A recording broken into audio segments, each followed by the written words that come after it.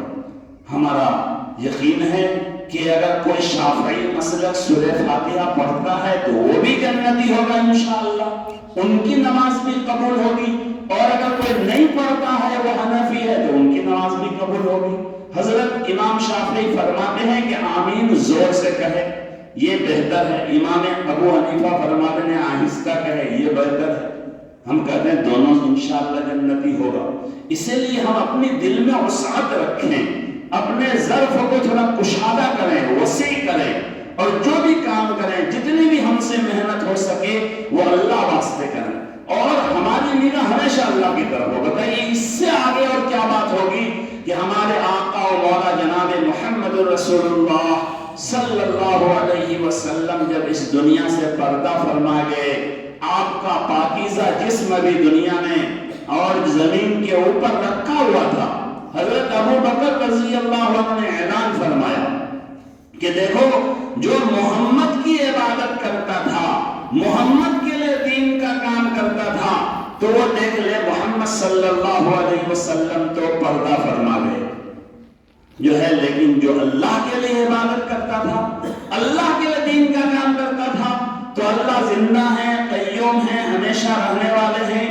اس لیے تم اللہ کے لیے اگر عبادت کرتے تھے، اللہ کے لیے ایمان والے تھے، تو اپنے ایمان پر، نیک عمل پر مضبوطی کے ساتھ قائم رہو۔ یہ حضرت ابو بکر رضی اللہ عنہ نے تقریر کی تھی۔ جب ہمارے آقا و مولا جناب محمد رسول اللہ کو مقصود بنانا کہ اللہ کے رسول کے لیے ہم کام کرتے تھے، اب نہیں رہے تو اب کیوں کام کریں گے، یہ اس سے بھی روکا گیا، تو اور کوئی کون ہوتا ہے؟ اور ہما شما کی، آپ کے بعد کسی کی شخصیت کا کیا اعتبار ہے؟ اس لیے ہم ہمیشہ اپنے کام میں اللہ کی رضا اور خوشنودی کی جو ہے وہ نگاہ رکھیں، خوشنودی کو اپنا مقصود بنائیں، مطلوب بنائیں۔ انشاءاللہ اللہ کی مدد ہمارے ساتھ ہوگی۔ ان اللہ مع الذین اتقوا والذین هم محسنون۔